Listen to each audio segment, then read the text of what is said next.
Merhabalar arkadaşlar, kanalıma hoş geldiniz. Bugün size tavşan figürlü patik anlatımını yapacağım.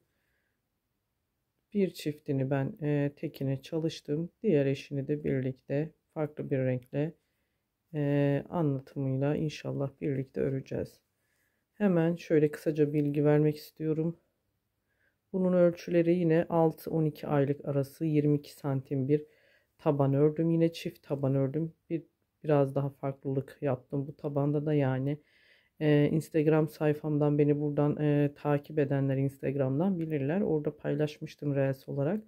Çok istek aldı videosunu çekmem doğrultusunda. Aynı videodaki patiğe sadık kalarak birebir aynısını yapmaya çalıştım.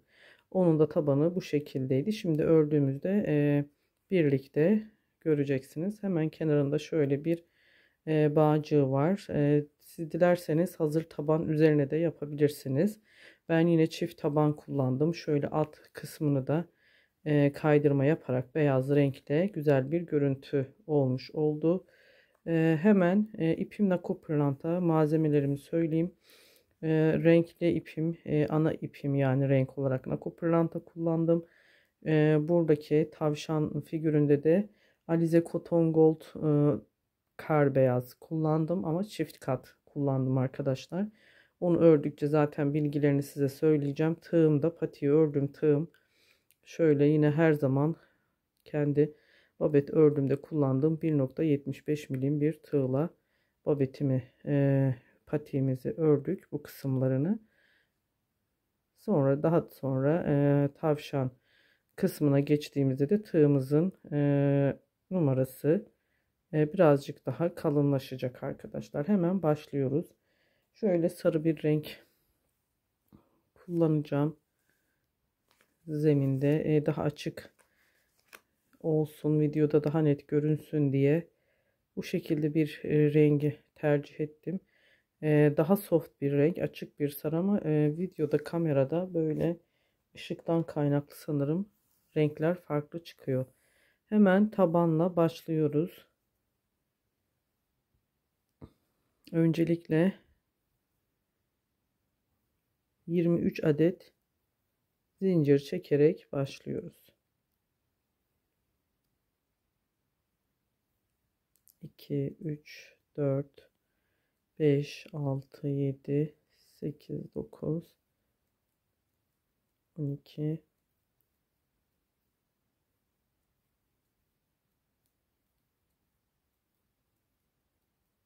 23 adet zincirimizi çektik. İlmeğimi tığıma dolayıp 1, 2, 3, 4. Dördüncüye şöyle sayayım. 1, 2, 3. Dördüncüye trabzan yaparak başlıyoruz. Her zincir üzerine normal iki seferde çıktığımız trabzanları yapıyoruz. Sonuna kadar sık iğne hiç bir şekilde sık iğne örmeden son zincire kadar trabzan yaparak devam ediyoruz. Sonuna geldiğimizde arttırmalarımız başlayacak arkadaşlar. Evet, baştaki zincirle birlikte 21 tane trabzanımız oldu. Hemen şöyle sonuncusuna 7 tane arttırmamız olacak. Aynı yere 7 adet trabzan yapıyoruz. 4, 5, 6. Bu baştaki ilk zinciri sıkı yaparsak bu şekilde ortadaki boşluk büyümez. Gayet bakın kapalı duruyor. Tabanlarda genelde ben o ilk zinciri çok sıkı çekerim. 1, 2, 3, 4, 5, 6, 7 tane trabzan aynı yere yaptık. Şimdi karşılıklı trabzanları yaparak devam ediyoruz sonuna kadar. İpimizi de arkadan yürüterek temizliyoruz. Sonuna kadar yine trabzan örelim karşılıklı. Bu şekilde ipimizi de gizleyelim. Şu son zincire kadar devam edelim. Son zinciri trabzan, zincirden önceki trabzana da bir tane yapıyorum. Şimdi bu başta, ilk başta bıraktığımız o 3 zincir vardı ya, hemen onun tam dibine 5 tane trabzan yapıyoruz. Aynı yere yani. Bu topuktaki arttırmamız olacak. 3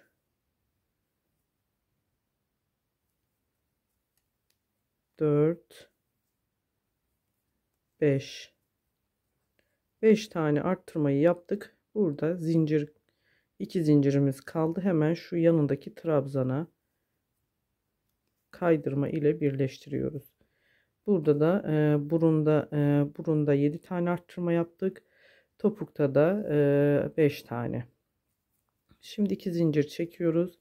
Hemen birleştirdiğimiz yere trabzan yaparak yine 7 arttırma yaptığımız yere kadar bu sırayı da trabzan örüyoruz. İkinci sıramız tabanda. Hemen 7 arttırma yaptığım yere geldim. İlkinden çift batarak başlıyorum. Bu alt sırada 7 tane yaptım. Her trabzan içerisine 2 adet trabzan yaparak 7 trabzan arttırmış oluyoruz bu sırada. Yani 7 kere çift. 1 2 3 4, dördüncü çiftimiz,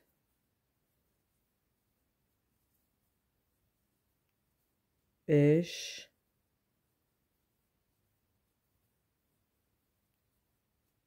6 ve 7. çiftimiz. Bundan sonra da bakın tekrar sayalım.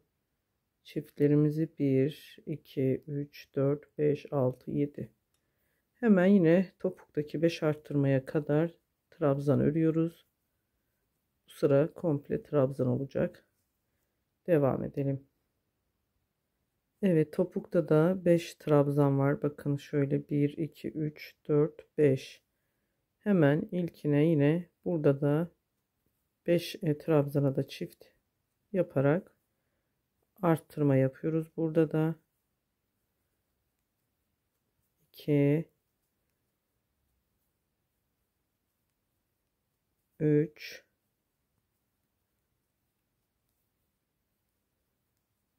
4 ve 5.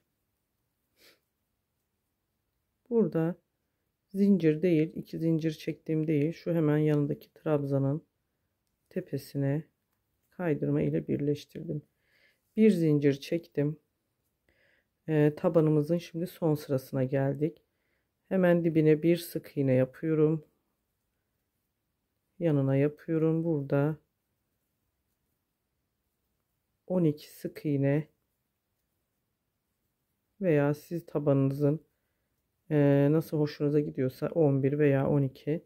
Bu numara büyüdükçe de bu sık iğne sayıları da ayak numarası büyüdükçe arkadaşlar, bu şimdi 12, 1 yaş 6 aylık 12 aylık aralığında 12 santim bu taban. Eğer siz ne bileyim daha büyük numara yapmak istiyorsanız, yani 19-20 numaraya denk geliyor. Siz 25 numara yapmak isterseniz ördüğünüz tabanı diyelim 23 değil de 32 zincirle ya da 30 zincirle başladınız. Bu sık iğne sırasını da şöyle daha yani burada benim bu küçükte gösterdiğim gibi 12 sık iğne değil de 15'e çıkarın. Hani sık iğne sırasını da arttırın. Taban büyüdükçe ayak numarası demek istedim. 1, 2, 3, 4, 5, 6, 7, 8, 9, 10, 11. 11 sık iğne yapıyorum. 12.'yi çakma sık iğne yaptım. Şimdi trabzanla tekrar devam ediyoruz. Arttırma yerine kadar trabzan örelim. Demek istedim yani ayak büyüdükçe bu trabzan bu sık iğnelerde ona göre ayarlayın. Zaten hemen hemen yarı yarıya yarısına denk gelmiş oluyor tabanda. Hemen ilk bakın çiftim vardı. Burada hemen bir çift yapıyorum. Bir tek bir çift trabzan aynı yere. Zaten çoğunuz biliyorsunuzdur artık taban yapımlarındaki arttırma yerlerini. Beni yeni izleyenler ve yeni başlayanlar, ilk defa taban öğrenenler için bunları bir kez daha detaylı göstermek istiyorum. Bir çift bir tek. Burada da 7 tane çiftimiz olacak. Yani aralarda şöyle göstereyim. Bir tane çift battım, arada bir tek. Bir çift battım, arada bir tek, bir çift, bir tek, bir çift. Bu çiftler 7 tane olacak. Sonrasında topuğa gelmeden şu yarıya kadar karşılıklı şu sık iğnenin karşısına kadar trabzan örüyoruz. Bir öncesinde yine çakma sık iğne. Oraya kadar örelim. Hemen bakın, yarısına kadar yine şu karşıya denk gelecek şekilde aynı karşılıklı bir çakma sık iğne yapıyorum. Kalan yerleri trabzan sık iğne ile yine topuktaki arttırma yerine kadar örüyoruz.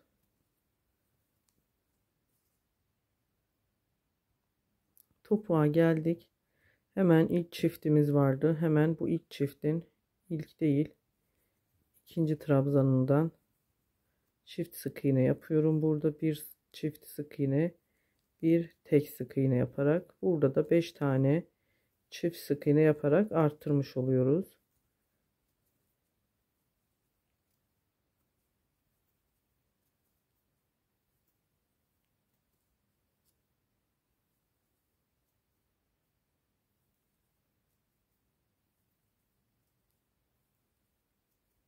Sonunda hemen başlangıç yerine sabitliyorum ve burada ipime düğüm atıyorum. Arkadaşlar, düğüm atmanıza da gerek yok. Buradan eklemeyi buradan da yapabiliriz. Onu unutmuştum. Hemen tekrar geri alıyorum. İpimi düğümlemeden bir sonraki tabanı birleştireceğim. Ondan sonra modele başlarken ipimize düğüm atacağız. Şimdi şu şekilde bakın, tabanımızı yaptık. Hemen altındaki şu beyaz kaydırmayı gideceğiz. Hemen ben diğer tabanımı da hazırlamıştım zaten.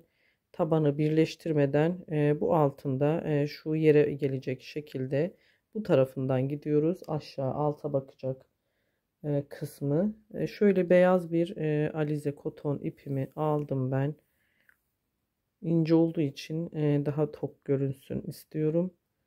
Bu şekilde 2 kat yaparak şu ilk yaptığıma herhangi bir yerinden başlamak istiyorum. Bakın, şu boşluklardan önce ilmeğimi çektim. Arkada birazcık pay bırakıyoruz.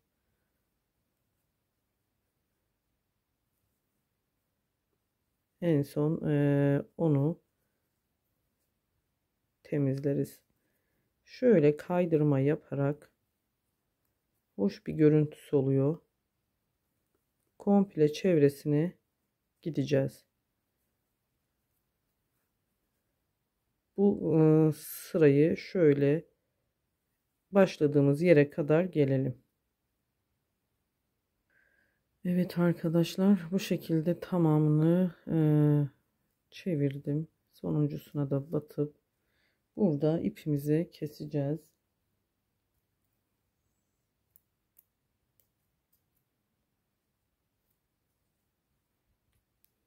İpimi kestim ve hemen önce şöyle şu kısımdan alıp tekrardan bir de bu taraftan alıyoruz. Pardon. Sonrasında aşağı çekeceğim ipimi.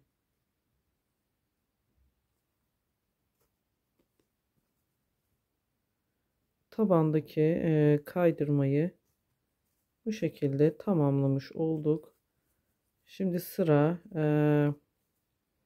birleştirmede. Bunu da aşağıda düğüm atabilirsiniz. Şu iki ipe hem başlangıç yerindeki hem bitirdiğim yerdeki iplere düğüm atarak sağlamlaştırıp temizleyelim.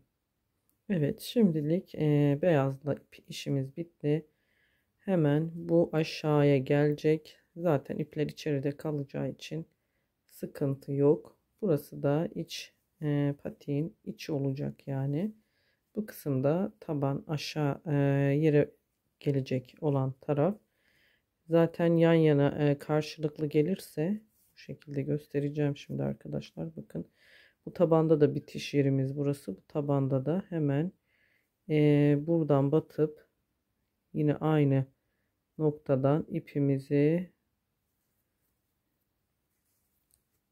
içeriye alacağım. Ve buradan itibaren karşılıklı her bir ilmeği alarak kaydırmamızı yapıyoruz. Eğer iki tabanı da aynı sayılarda yaparsanız kesinlikle eşit gelecek. Hiçbir sıkıntı yaşamadım ben diğerini de ördüğümde. Hem buradan iki yani komplesini alıyorum. Tek dalına falan batmadan bu şekilde bir tane buradan bir tane de buradan alarak kaydırma yapıyoruz. Komple başladığımız yere kadar kaydırmayı yaparak tabanlarımızı birleştirelim. Sonrasında devam edeceğiz. Evet arkadaşlar, bu şekilde tamamladık. Kaydırma ile iki tabanı birleştirdik. Hemen burada bir zincir çekmeyeceğim. Şöyle göstermek istiyorum. Bir zincir çekmeden, çünkü kenarda bir görüntüsü oluyor. Şu alttan bunu ilmeğimi içeriye almak istiyorum. Hemen şu ipimi içeriye çektim. Yani modeli başlayacağım yere. Buradan bir zincir çekeceğim ben arkadaşlar. Zinciri de çekmiyoruz. Gerek kalmadı. Şu iç tarafa doğru çekersek buradan da bir düğüm atacağım. Çünkü arka topuk kısmından başlamak istiyorum. Şöyle arka dallarını zaten daha önce de böyle bir videom vardı. Şu kenarına zincir çektiğim zaman uzun bir şöyle görüntü kalıyor. O olmaması için şöyle içeriye doğru alta doğru çekelim. Düğümümüzü de attık. Hemen şöyle arka dallarından tam topuk kısmını ortalayalım. Bir iki zincir çekiyorum. Bir yanındaki dibine batmıyorum bu sırada. Bir yanındakine trabzan yaparak bu sırayı hiçbir eksiltme artırma yapmadan direkt trabzan örüyoruz. Şöyle tek dallarını alıyoruz. Komple sıramızı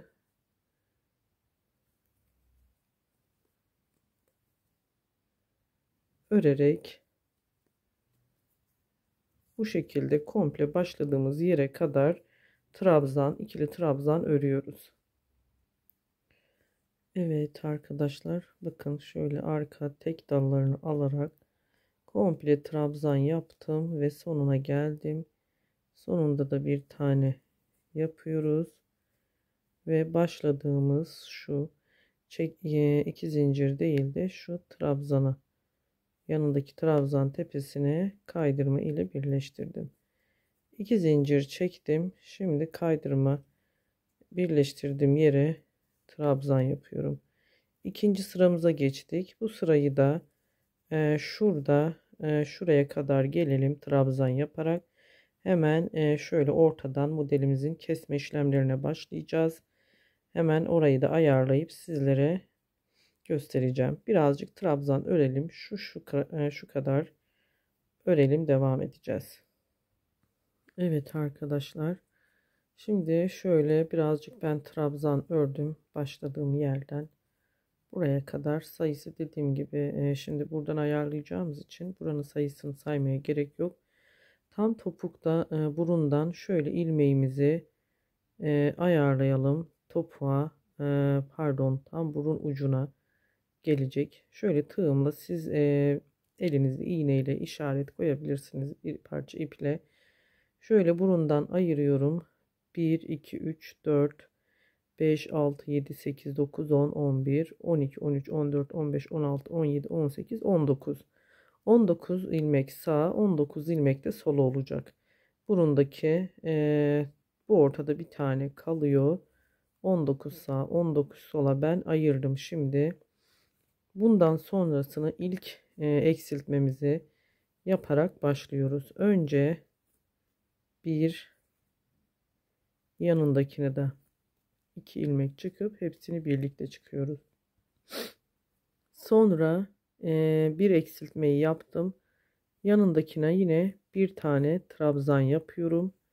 Sonra yine bir eksiltme. Eksiltmelerimiz trabzan şeklinde olacak yine. Bakın, bir eksiltme yapıyorum. Araya bir trabzan. Tekli eksiltmeden yani. Trabzan yapıyorum. Yine bir eksiltme yapıyorum.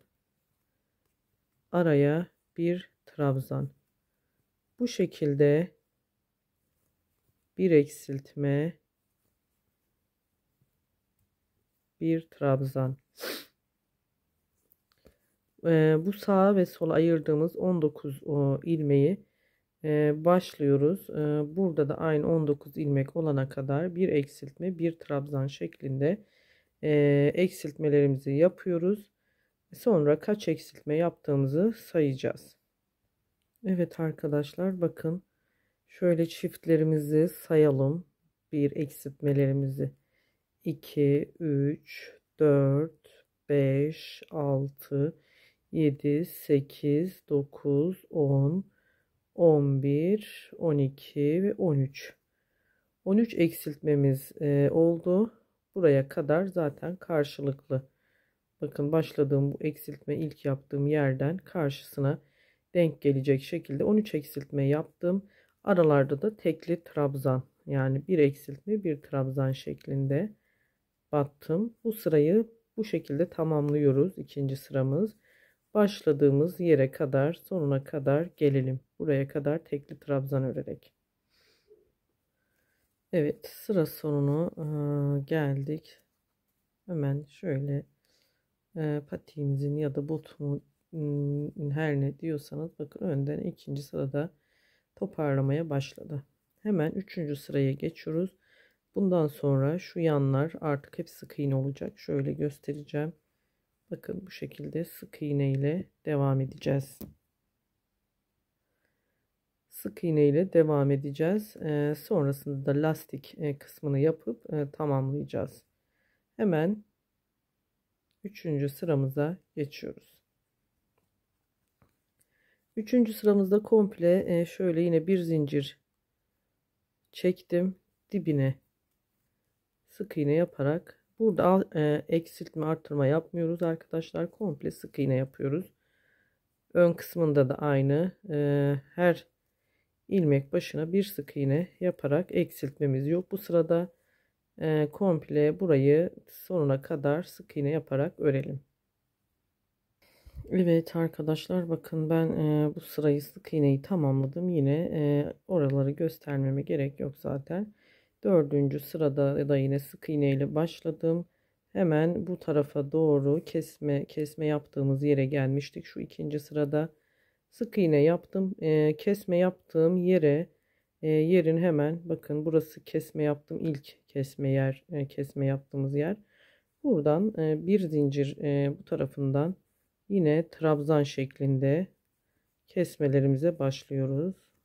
Burada ilk kesmeyi yaptık. Yine arada bir trabzan. Yine bir kesmeyi, 13 kesmeyi de ikinci sırada yaptığımız. Burada da 7 veya 6 kesmemiz olacak. Aralarda yine bir trabzan yapıyoruz. Sadece kenarları sık iğne oluyor. Buradaki kesmeleri şimdilik trabzan şeklinde örüyoruz ön kısmını. Arada bir tane trabzan, tekli trabzan yaptım. Şimdi kesmemizi yapıyorum. İki yerden de alıp böyle birleştiriyorum. Bu şekilde yine karşısındaki, yani ilk kesme yaptığım sıraya denk gelecek şekilde bunu da bitirelim. Buraya trabzan örecektim. Arkadaşlar şuraya kadar yine bakın, alt sırada kesme yaptığım yer. Buraya kadar yine kesme bir trabzan örerek devam edelim. Evet, bakın arkadaşlar, şekil almaya başladı. Bu şekilde geldik.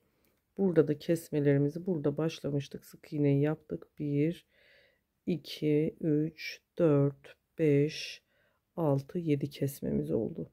Buradan sonrasını yine trabzan, bir trabzan yapmayalım başlarken. Şimdi bir sık iğne, son kesmemizden sonra bir çakma sık iğne yapalım.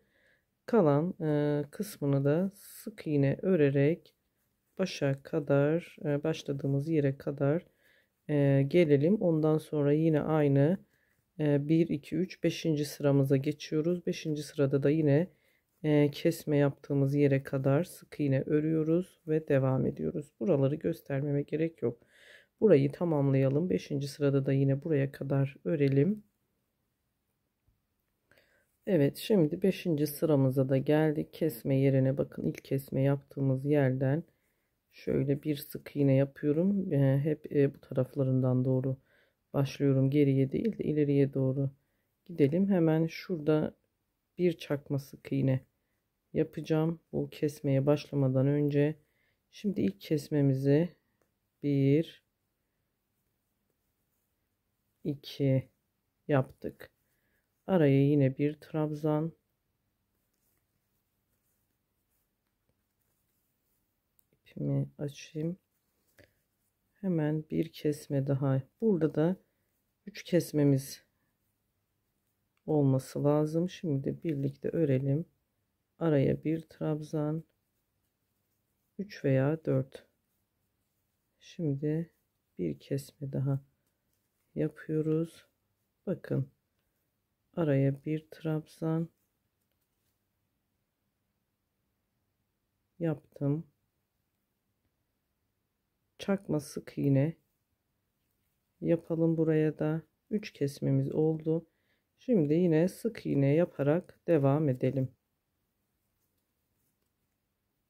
Komple yine aynı şekilde kesme kısmı hariç buralarda gösterebileceğim çok bir püf noktası yok arkadaşlar. Bakın, ön kısmını oluşturmaya, şekillenmeye başladı.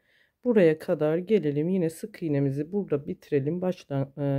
1 2 3 4 5 6. sıramıza başlayacağız. Yine sık iğne ile buraya kadar gelelim. Yine devam edeceğiz. Evet arkadaşlar, şimdi şöyle geldik. Bakın, buraya kadar yine sık iğne yapıyorum. Bu altta kestiğim ilk çifti üzerine kadar, bakın ora oluyor. Bir sık iğne yaptım. Hemen bir çakma sık iğne yapıyorum. Burada yalancı trabzanda 2 kesme, yani fark etmiyor, aynı şey oluyor arkadaşlar. 2 kesme yapıyoruz. Arada hiç trabzan yapmıyoruz. Yine aynı şekilde şöyle kestim. Bir tane yine yanına çakma sık iğne yaparak kalan yerleri yine sık iğne yaparak devam ediyoruz. Yani burada da 2 kez kesmiş olduk ve bundan sonra son sıra sık iğnemiz var. Bayağı bir toparladı. Bakın, görmüş olduğunuz gibi toparlamış durumda. hemen devam edelim. Son sıra sık iğnemizi de yaparak gelelim. Evet arkadaşlar, bakın son burada yaptığım 2 kesmeyi şu önde alt sırada bakın yapmıştım. 2 kesme yapmıştım. Buraya geldim, yine sık iğne ile geliyorum artık.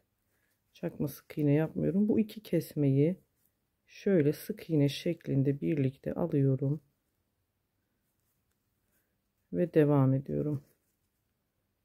Hiçbir şey yapmıyoruz. Sadece orada tam ortada 2 kesmeyi birlikte alıp bir kesme yapıyoruz yani.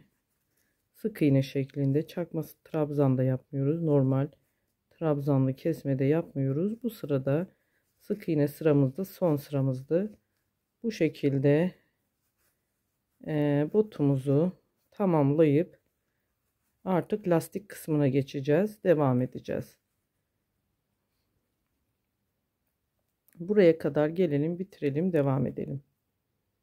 Evet, tamamladık. Toplamda bakın 1 2 sıra trabzanlı, 5 sırada sık iğne sıramızla toplamda 7 sıra yapmış olduk. Şimdi 2 zincir çekiyorum. Bir önden şöyle belinden lastik yapıyorum. Bir arkadan alıyorum. Biraz sık iğne olduğu için zorlar ama trabzanlı olunca daha rahat oluyor. Şöyle sık iğnelerimizin belinden lastik kısmına geçtik. Bir önden bir arkadan boğaz kısmını yapacağız.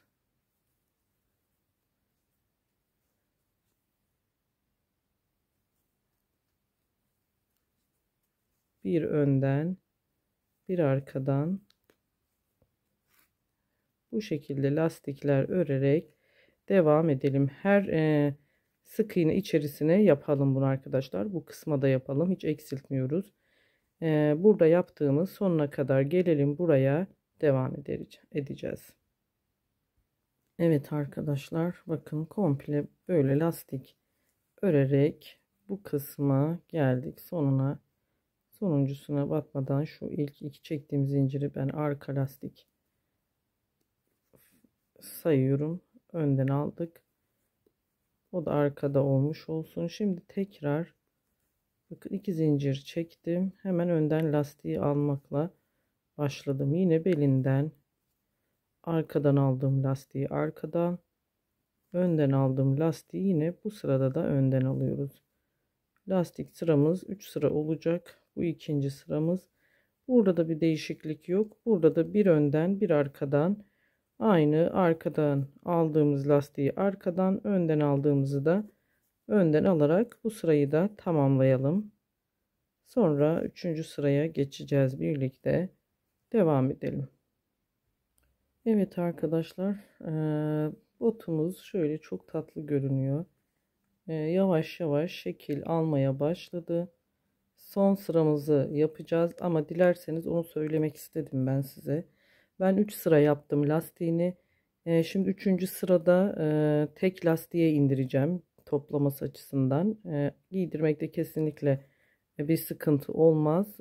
Hemen şöyle eklemek istiyorum, birleştirmek istiyorum lastiğin tepesine.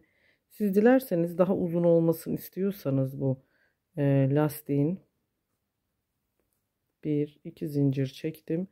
Bunu tekrar şu üçüncü sırayı da aynı bir önden bir arkadan yaparak 4 sırada bitirebilirsiniz. Ben şimdi üçüncü sırayı yapacağım. Üçüncü sırada sadece önden alacağım lastiklerini. Dediğim gibi eğer siz biraz daha yükseklik istiyorsanız bunu üçüncü sırayı da yine bir önden bir arkadan yaparak yapabilirsiniz. Bu ayak kısmının yüksekliği için.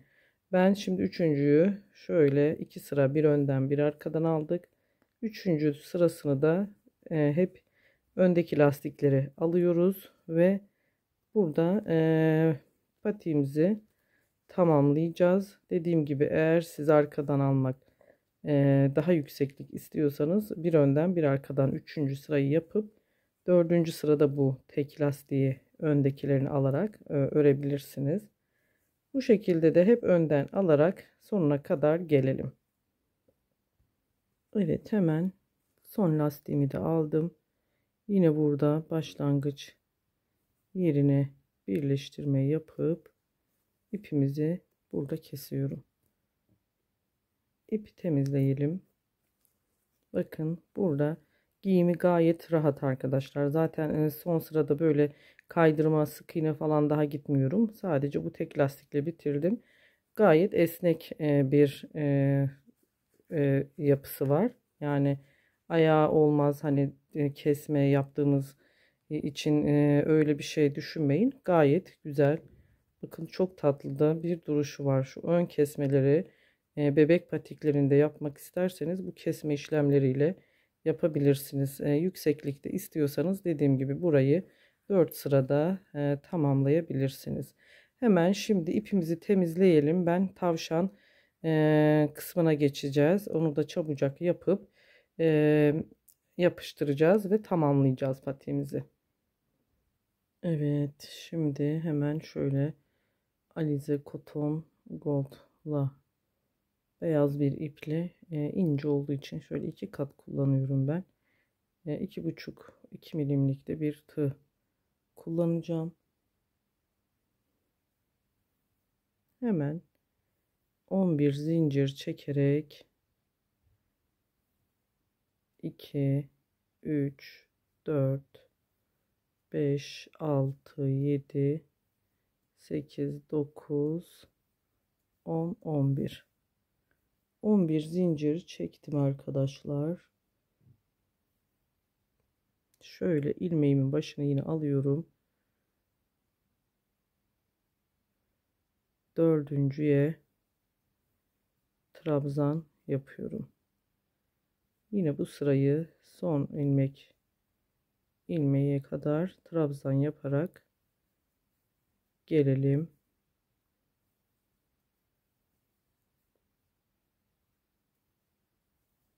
İki kat olduğu için arada böyle daha tok dursun istedim tavşanın yüzü. Bir de hem ipi beyaz olduğu için Nako Pırlanta'da kar beyazı bile böyle çok kırık krem gibi duruyor. Daha hoş olsun istedim. Şimdi sonuna kadar, son ilmeğe kadar trabzan yapıyoruz. Sonuncusuna 2, 3,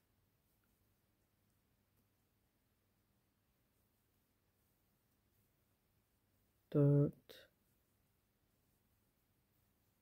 5, 6.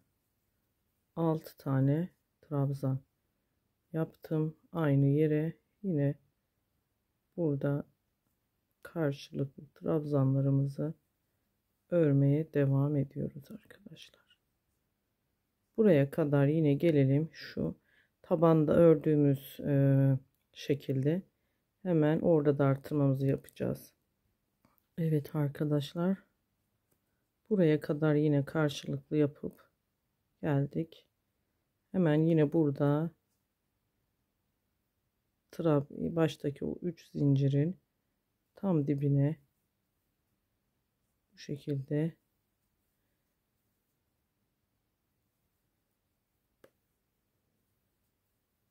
ki burada da 5 trabzan yapacağız.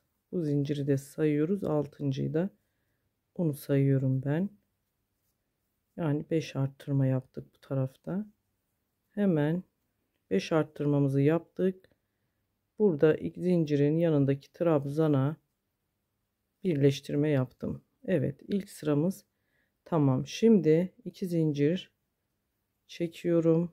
Yine dibine yaparak trabzan başladık. Arttırma yaptığımız yere kadar tekli trabzan örmeye devam edelim. Hemen ilk artırma yaptığımız yerden çift yapıyoruz. İkinci çiftimizi yapıyorum. Bu şekilde üçüncüyü yapıyorum. Hemen Burada 3 tane çift battıktan sonra geriye 3 tane kaldı. Bu dördüncüyle beşinciye 3 kez batıyorum arkadaşlar. Yani aynı yere bakın 3 kez trabzan yaptım. Bu yanak kısmı birazcık daha dolgun görüntüsü vermek için. Buraya da 3 kez batıyorum ben. Son kalana da yine 2 yapıp son buraya kadar yine tek trabzan örerek devam ediyoruz. Burayı göstereyim şimdi. Bakın.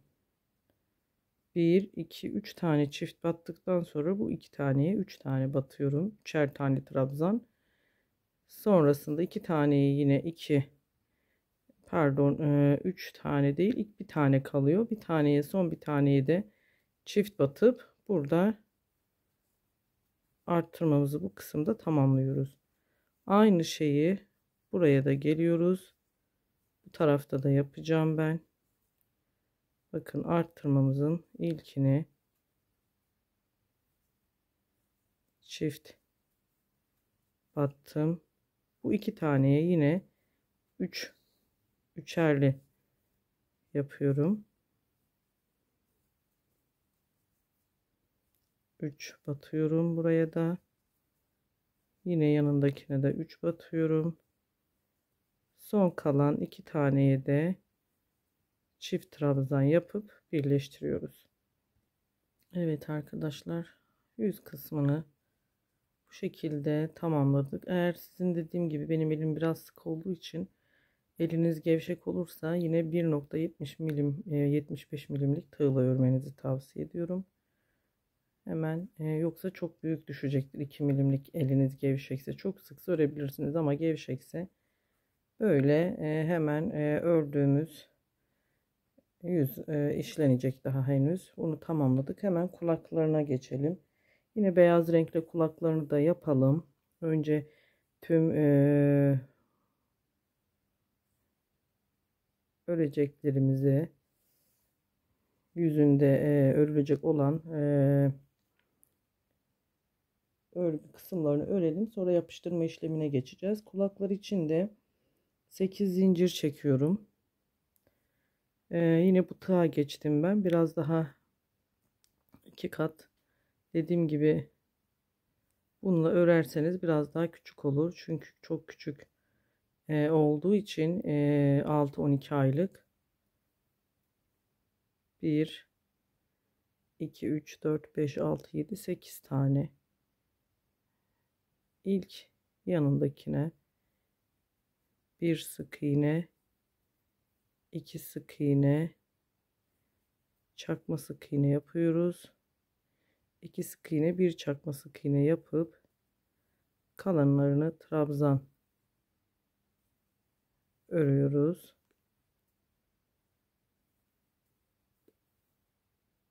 Sonuncusuna da 6 tane trabzan. Çünkü bu tarafa döneceğiz. Son boşluğa 6 trabzan yapıyoruz. 2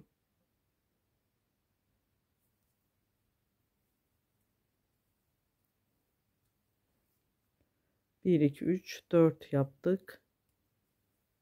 5 buradaki zinciri sıkı çekmenizi tavsiye ederim arkadaşlar. Çekmezsek bu arada boşluk çok büyüyor. Sık olursa bakın kapanıyor komple, daha güzel görünüyor. Hemen altı sık trabzanı yapıp tekrar trabzan yapıyoruz. Karşılıklı trabzan karşısına trabzan, çakma sık iğne karşısına çakma sık iğne yapıp bu şekilde kulaklarımıza şekil veriyoruz. Şimdi çakma sık iğne yapıyoruz. Sonrasında 2 sık iğnemiz var. Buraya 2 sık iğne, ipi de arkadan temizledim yürüterek. 2 sık iğne de buraya yapıp şöyle şuradaki zincire kaydırmayla birleştirdim. Kulağımızı bu şekilde bir tane daha yapıyoruz. Aynı ölçülerde 2 tane kulağımız olsun. Devam edelim. Evet arkadaşlar, kulaklarımızı hemen tamamlayıp şöyle kaydırmasını da yapalım. Sarı renkle, siz ne renk örecekseniz o renkle yapın. Hemen şöyle aralara batıyorum. Şu boşlukları.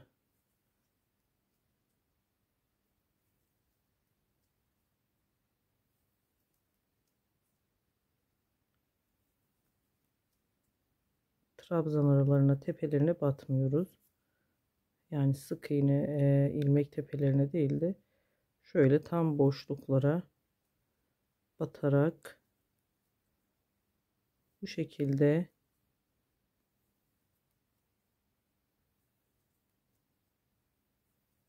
tamamlıyoruz.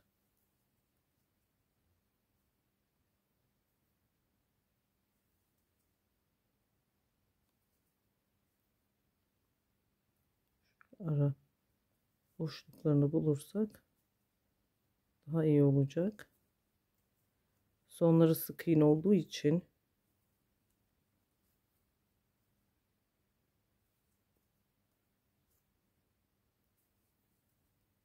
böyle tamamlayalım. Diğer kulağı da aynı bu şekilde kaydırmayla iplerimizi arkaya alıp temizleyelim. Devam edeceğiz. Kulaklarımız tamam. Hemen şöyle şu fiyonkunu da sarı renkli işimizi bitirmeden yapalım. 1 2 3 zincir çektim. Sihirli halkamın içerisine bir trabzan yaptım. 1 2 3 zincir çekip kaydırmayla kapattım. 1 2 3 zincir çektim. Tekrar bir trabzan yaptım. 1 2 3 zincir çekip kaydırmayla kapattım.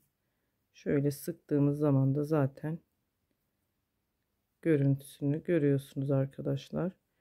Burada ipimizi şöyle biraz uzun kesip bunu saracağız. Belinden şöyle ortadan sıkıca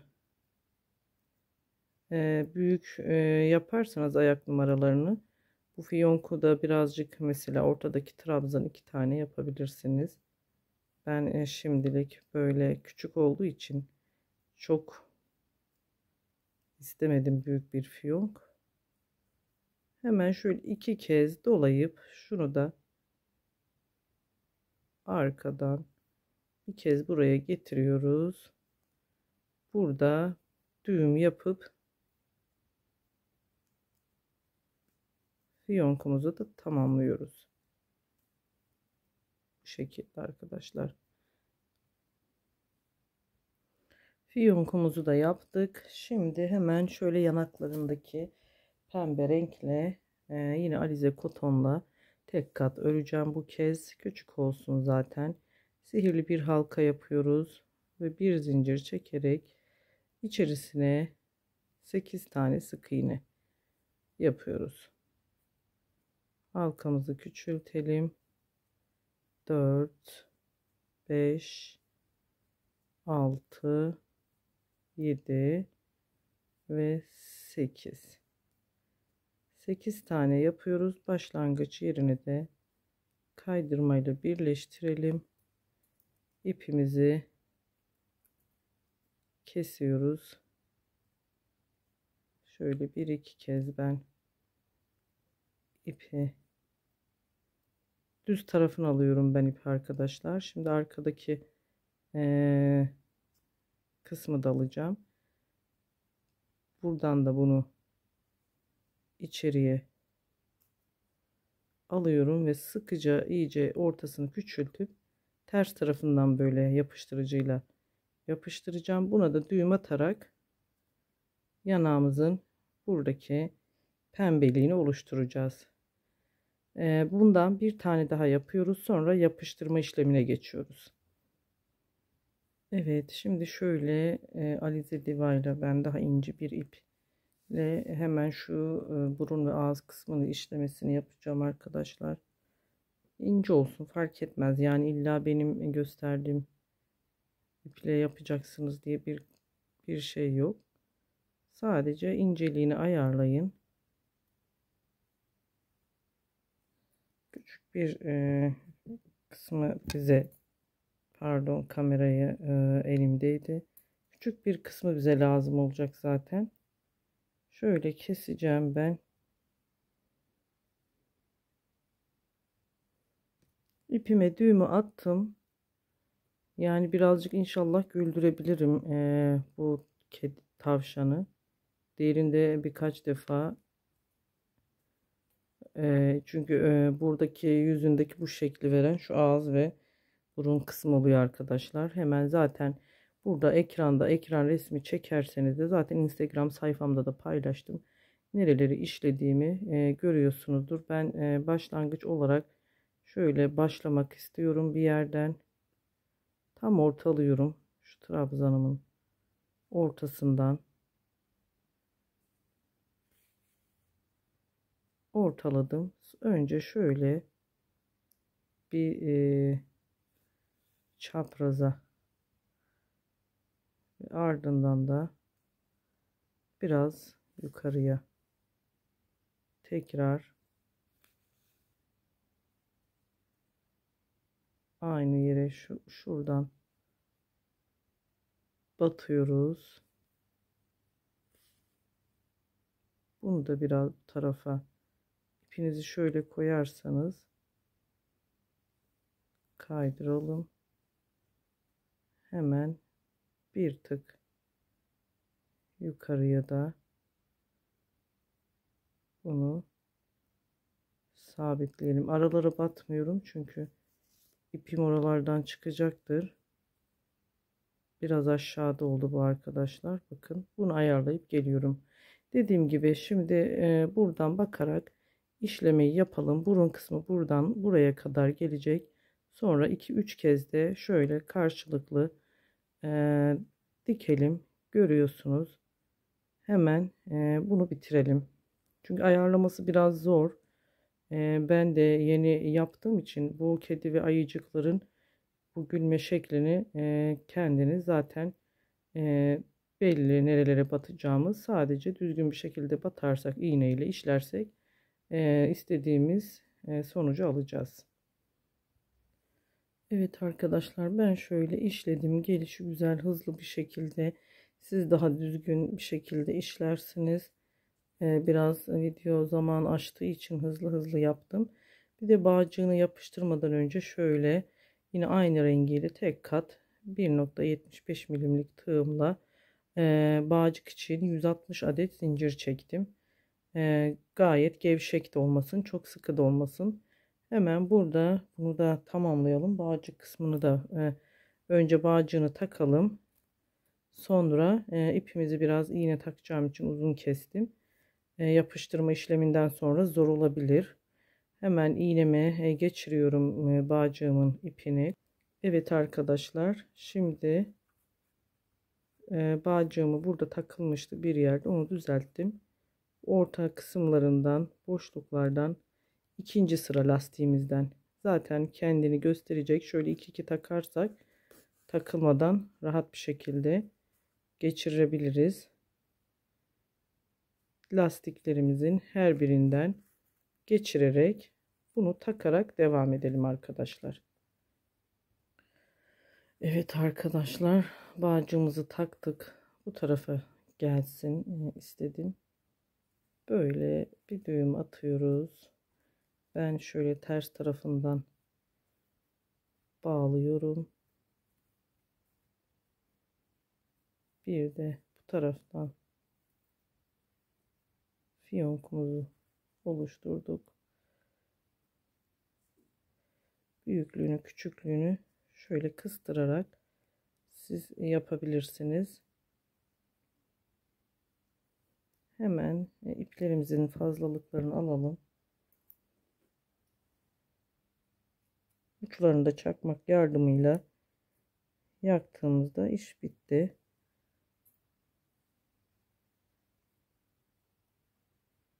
Şöyle küçültebilirsiniz. Bu taraftan bunu, bu taraftan bunu küçültebilirsiniz arkadaşlar. Şimdi hemen yapıştırma işlemine geçelim. Evet arkadaşlar, önce şöyle tavşanımızın gözlerini çok az sıkarak silikonu yakın bir yere, zaten şöyle bundan da bakarak ayarlayabilirsiniz. Burun kısmından hızlıca küçük küçük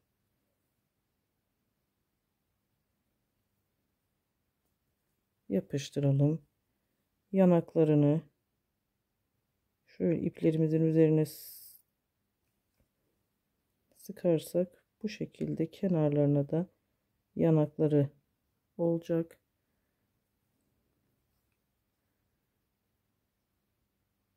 Şurada arta kalan fazlalık iplerimizin üstüne sıkalım silikonumuzu.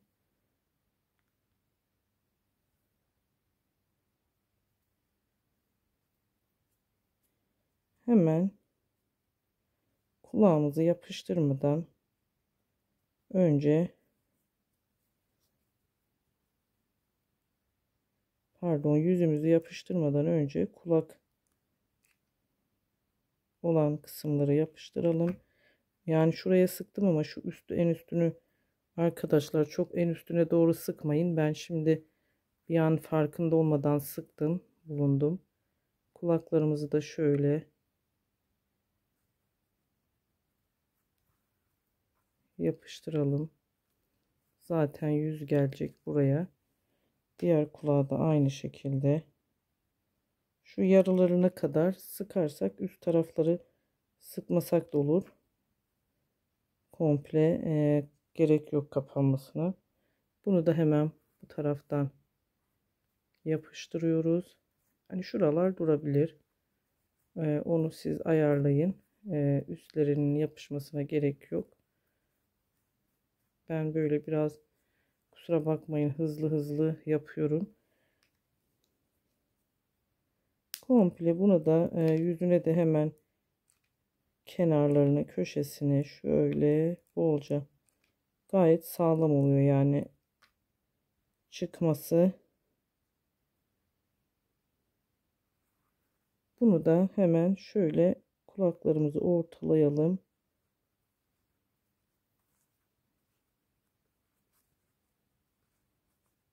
Ve bakın arkadaşlar, ortaladık.